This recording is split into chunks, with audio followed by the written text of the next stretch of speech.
بسم اللہ الرحمن الرحیم، السلام علیکم۔ آج ہم بات کریں گے ایک ایسی میڈیسن کے بارے میں کہ جو خطیب لوگ، جو سپیکر اور جو گانے والے یا جن لوگوں کا یا منڈی میں کھڑے ہو کے وہ ہاکر کے طور پہ آواز لگاتے ہیں، اپنا سامان وغیرہ سیل کرتے ہیں، یا اخبار بیچنے والے، یعنی جو گلے کے اوپر بہت زیادہ پریشر بنتا ہے، یا علماء کرام جو سپیچز دیتے ہیں، یا پڑھانے والے اساتذہ، یعنی کہ جو خطیب لوگ ہوتے ہیں، ان لوگوں کی میڈیسن اور اس کے ساتھ اگر ہارسنس آ جائے، یعنی گلا بیٹھ جائے اور بھرائی آواز میں وہ گفتگو کریں اور آواز پراپر نہ نکلے، تو اس کے لیے جو ہے ہومیوپیتھی میں ایک بہت ہی زبردست میڈیسن استعمال ہوتی ہے، وہ ہے آرم ٹرائفلم۔ آرم ٹرائفلم جو ہے وہ اس میں یہ خاص بات یہ ہے کہ آواز جو ہے اس کی بہت یعنی حد سے زیادہ جو ہے وہ گلے کے ساتھ جو ہے ابیوز کیا گیا ہے، اور اس کے بعد جو کمپلیکیشن پیدا ہوتی ہیں ان میں سے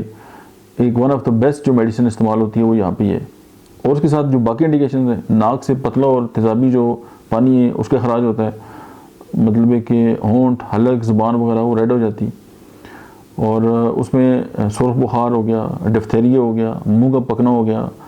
اور پیشنٹ جو وہ لیٹ نہیں سکتا، اور جو ہوا ہے اس کو بہت تنگ کرتی ہے، وہ بڑا ڈسٹرب ہوتا ہے۔ لیکن خاص بات یہی ہے کہ جب بھی گلے کا بے جائے استعمال ہوگا یا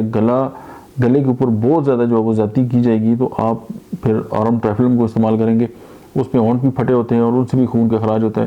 اور سم ٹائم جو ہے کہ وہ گلے سے خون بھی آتا ہے۔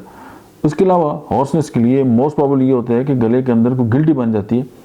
اور وہ آگے چل کے خطرناک بھی ہو سکتی ہے، اور اس گلٹی کی وجہ سے ہمارے جو ووکل کارڈز ہیں ان میں پرابلم آ جاتا ہے، اور وہ آواز ہماری پھٹ جاتی ہے اور ہماری آواز بیٹھ جاتی ہے۔ اس کے لیے ہومیوپیتھی میں کچھ اور میڈیسن بھی ہیں، جن میں ہیپر سلف one of the best medicine ہے، آپ اس کو بھی استعمال کر سکتے ہیں۔ اس کے علاوہ کاسٹیکم ہے، آپ اس کو بھی استعمال کر سکتے ہیں۔ کاربو ویجیٹیبلس ہے، ہم اس کو بھی استعمال کر سکتے ہیں۔